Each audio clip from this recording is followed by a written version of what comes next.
Batomzinho precisa? Não, tá bom.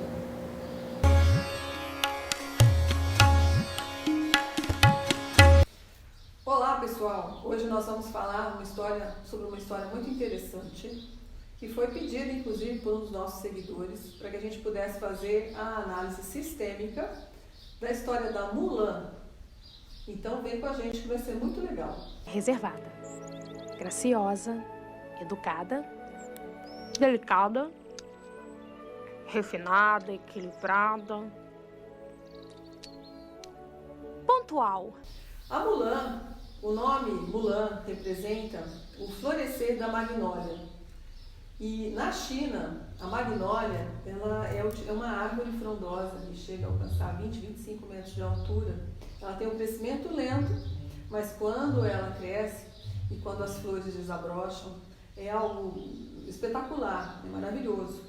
E ela tem a função de proteger os templos onde tem o Buda, né? A Mulan, inicialmente mostra ela dentro, muito inserida nas tradições do povo chinês, né? E ela precisa ser uma mocinha, ela precisa ter um comportamento dentro dos padrões que são esperados dela, para ela honrar as mulheres da família dela e honrar os ancestrais da família dela. Então, no início, ela se propõe a se encaixar, se adaptar nesse roteiro aí programado pela tradição chinesa. E sempre no início, em torno dela, tem uma figura de mais duas mulheres. É muito interessante isso, porque eu vou fazer um link disso daí com o mito de Perséfone, que tem tudo a ver com a Mulan. Olha que interessante. Estudando, investigando, né, através da intuição, a gente foi chegando aí nessa percepção. O que acontece? A mulher, o feminino, ele tem um caminho de emancipação emocional. E é um caminho que acontece para todas nós, e acontece em todos nós, não somente nós que estamos numa configuração externa mulher, mas também no feminino de todo ser humano, né? É uma força que a gente precisa desenvolver em nós.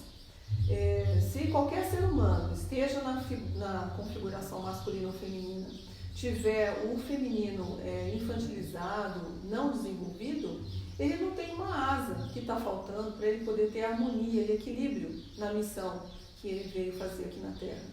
Então, o resgate do feminino vale para todo ser humano, não é só para as mulheres, ok? Então, a Mulan é a representação disso daí, desse florescer, porque o nome Mulan significa florescer da magnólia, né? Então, nós precisamos florescer essa força, esse nosso essa grande polaridade que é o feminino em nós. E de que forma? Magnólia, ela simboliza tanto a pureza quanto a nobreza. Na China é dessa forma que eles compreendem a flor da magnólia. Quando a imagem de quem sou vai se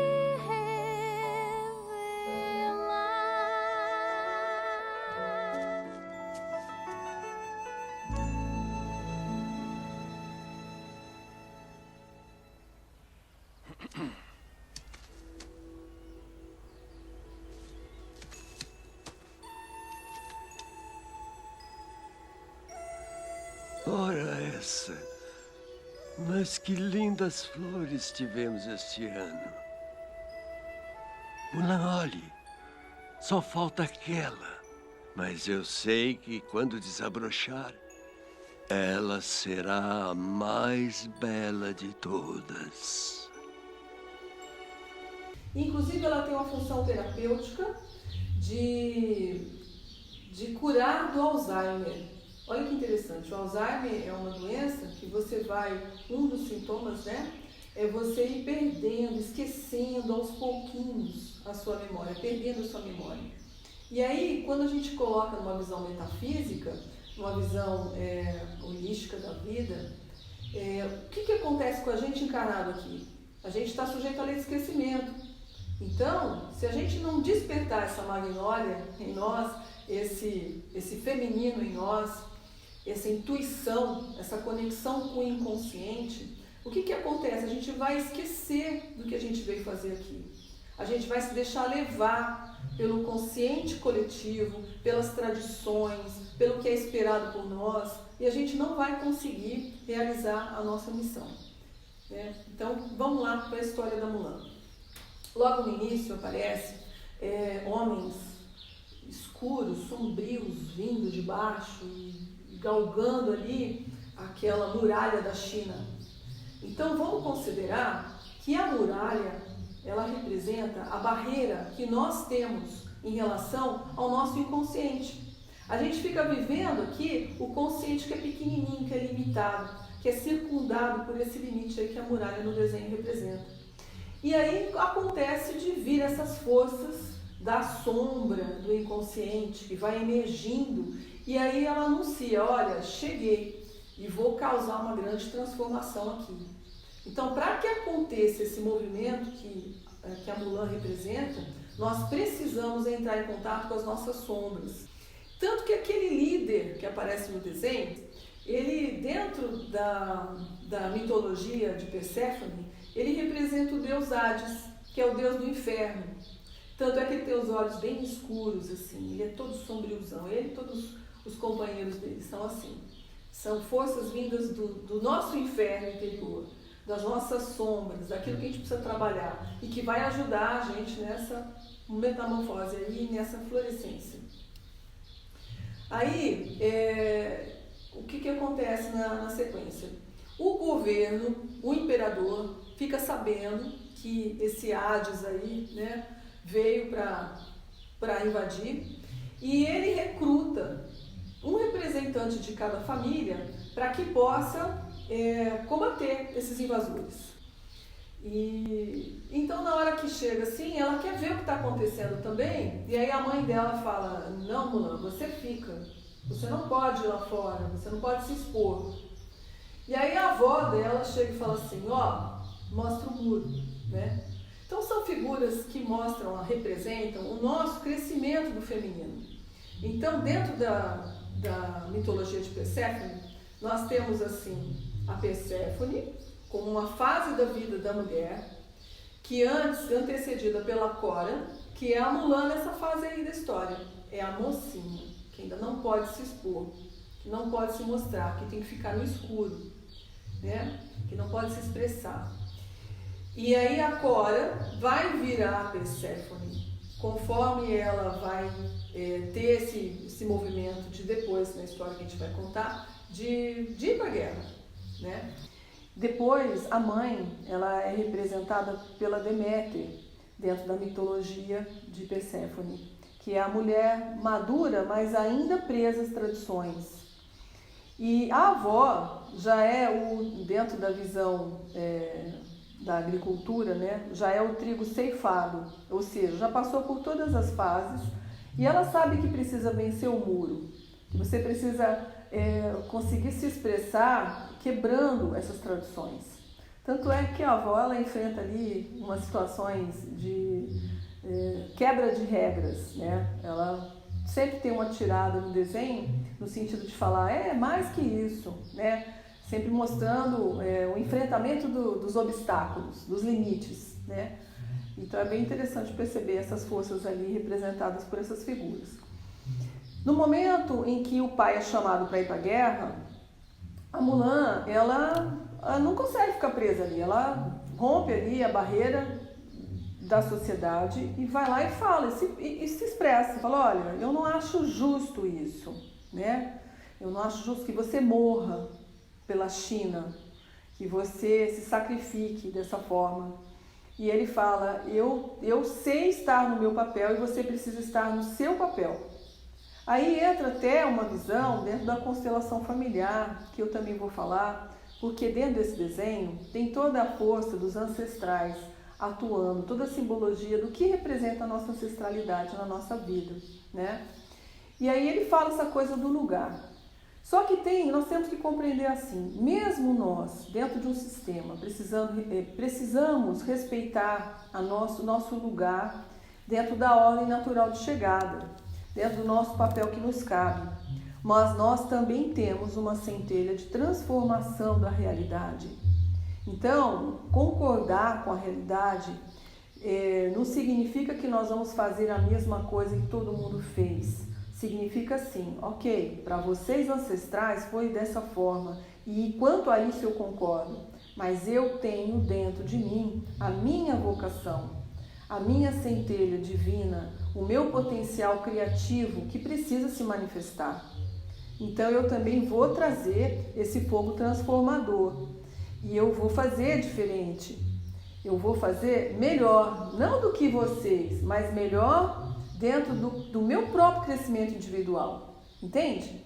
Aí ela passa por um conflito ali, fica na chuva, que é bem legal, ela entra em contato com as emoções dela, que a água tem a ver com essa coisa das emoções e sentimentos, ela representa isso em nós. Ela se aproxima ali dos ancestrais, que no quintal dela tem um templo onde o pai cultua a ancestralidade e ela também. E ela busca ali na raiz uma força de fazer diferente. E ela tem a coragem de, durante a noite, ela vai, pega uma flor do cabelo, que é a flor da magnólia, que representa também a pureza, e faz uma troca da flor com a ordem do imperador. Então quer dizer, tudo bem, eu tenho a pureza em mim, mas eu preciso manifestar isso buscando a nobreza, que é outro significado que a magnólia tem. Então ela pega e deixa a flor representativa do cabelo dela, que representava o cabelo grande de mocinha, né, por um cabelo que ela corta com a espada do pai. E aí ela vai entrar numa nova fase, um autoencontro muito importante. Então, para começar essa missão que ela se propõe a fazer, de defender a honra da família, não daquela forma anterior, representando, não sendo natural, não deixando a essência florar, mas de uma outra forma em que ela sentia que precisava fazer. Então, para isso, ela conta com algumas figuras importantes.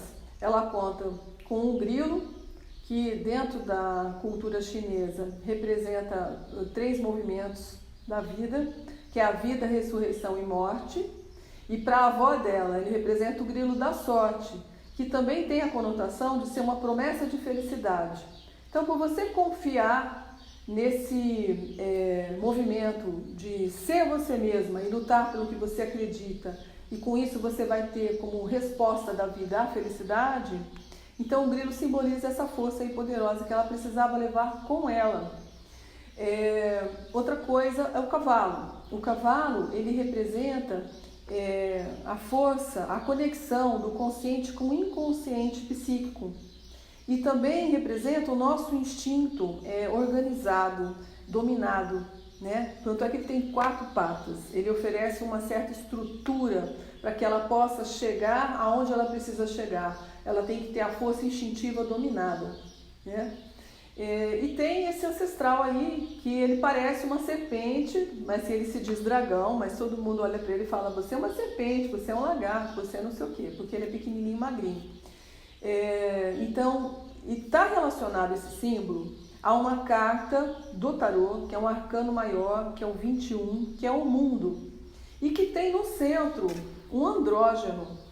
Ele tem a figura do masculino e do feminino, e no entorno essa serpente, que representa a serpente da vida, que ela própria pega o rabo, sabe? Ela mesmo se consome.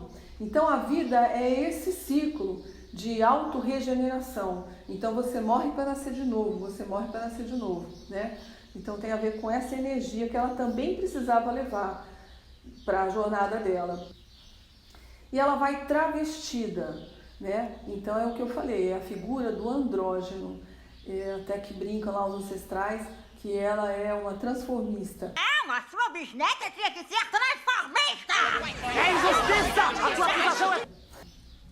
E quando ela chega lá, ela causa um certo caos naquele acampamento.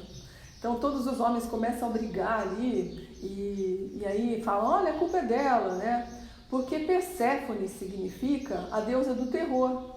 Porque representa algo terrível quando alguém tem uma força tão poderosa de quebrar uma tradição tão arraigada para as pessoas, né? Então a destruição faz parte da ressurreição. do renascimento. Eu preciso destruir aquilo que não serve para eu poder renascer. Então é bem legal essa simbologia que ela tem. Só que ao mesmo tempo que, pegando, Mulan significa florescer da magnólia. Magnólia, ela tem o poder tanto sedativo quanto tônico. Então, ao mesmo tempo que ela chega e destrói, causa aquele caos no acampamento e aquele caos nas tradições chinesas, né? Ela também consegue acalmar todo mundo com a sua sensibilidade, com a sua intuição. Tanto que ela é a única que consegue unir ali as forças representadas por duas argolas, né, penduradas ali numa faixa, que o líder ali do acampamento fala, olha, para você ser um bom guerreiro, você precisa unir essas duas forças. Uma é a força e a outra é a disciplina. Então ela é a única que consegue, através da intuição, né, unir essas duas forças, galgar ali aquele obstáculo e alcançar a flecha. E a flecha é o símbolo do signo de Sagitário, que é representado pelo Quiron, que é o centauro, que tem a ver com você unir a tua parte instintiva com a tua parte humana. Então é o primeiro caminho que ela faz ali, de integração de dois aspectos muito importantes na jornada do guerreiro. Aí mostra aquele guerreiro do mal ali, que simboliza meio que o Hades, né, na história da Perséfone.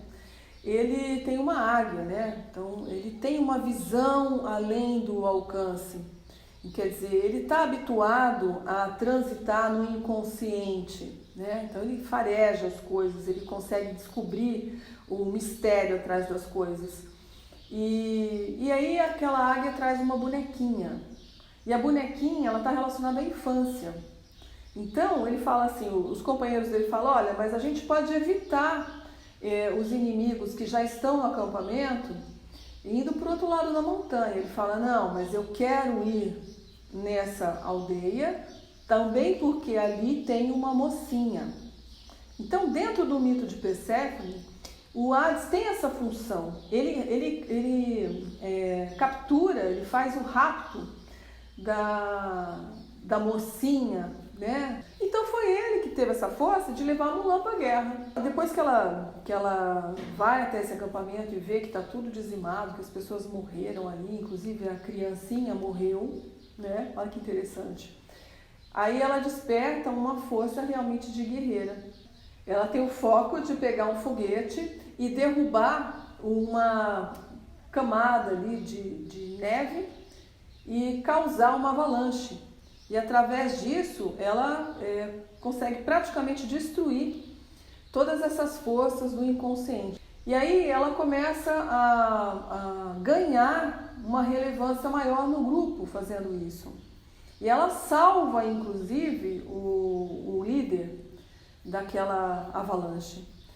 E através com o cavalo, com o grilo e com todas aquelas forças que ela tem dentro dela, que são representadas por esses símbolos no seu entorno, né?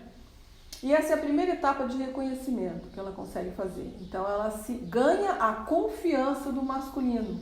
Olha que interessante, é o primeiro momento em que há uma conexão mais forte entre os dois. E a partir desse momento, ele se sente no dever de corresponder, né? Então são forças que começam ali a se conectar mais fortemente. Mas ainda é preciso vencer uma outra etapa importante, que são as crenças, as regras que não vêm da nossa essência, que vêm do ego. Porque durante o embate ela é ferida. E aí um dos representantes ali dessas regras que vêm do ego fala, ela tem que morrer porque ela é mulher e ela rompeu as regras. É da lei dos homens que ela morra. E o masculino fala, não, agora nós estamos quites, então. Então, como você me salvou, eu salvo você. E aí foi o primeiro momento de quebra de regra, né? Então, quando há essa conexão dessas forças em nós, você já está mais apto a transpor esses limites que são criados pela nossa mente egóica, pela nossa sociedade, que representa uma mente maior. E aí ela continua na missão dela, mesmo ela sendo excluída daquele pequeno grupo, que ainda estão relativamente presos às regras, que não ouvem o que ela tem a dizer, ela continua seguindo na direção ali, porque ela vê que ainda restou sombras que vão invadir o reino ali, onde está o imperador. E ela tenta falar com as pessoas e ela não é ouvida. Mulan? Os Hunos sobreviveram e já chegaram. O seu lugar não é este, Mulan. Vá embora.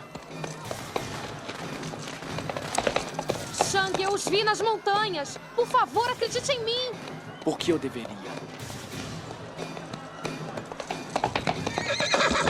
Por que você acha que eu vim pra cá?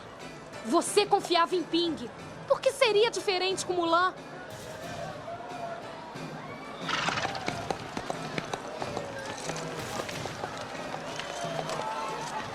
Prestem atenção. Eles estão aqui. Então, vamos falar um pouquinho aí sobre a questão do que nós estamos vivendo.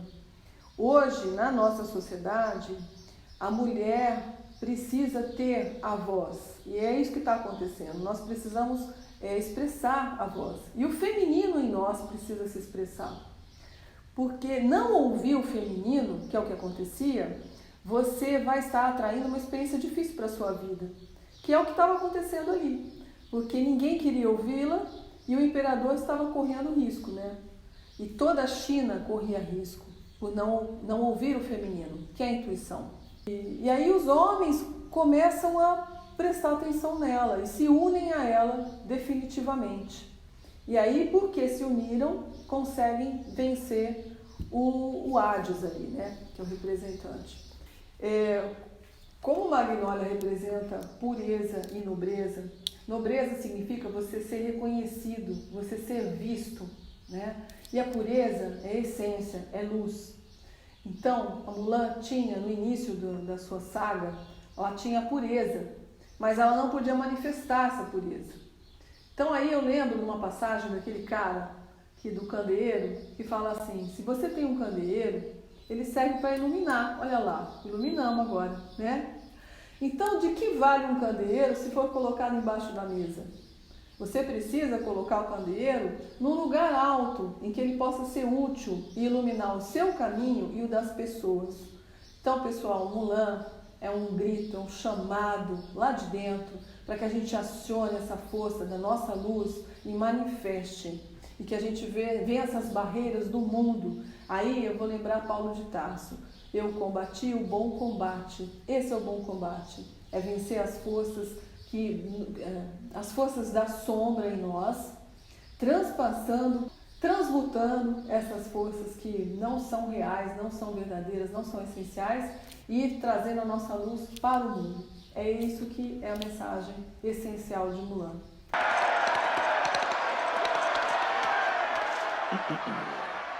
A flor que desabrocha na diversidade é a mais rara e bela de todas.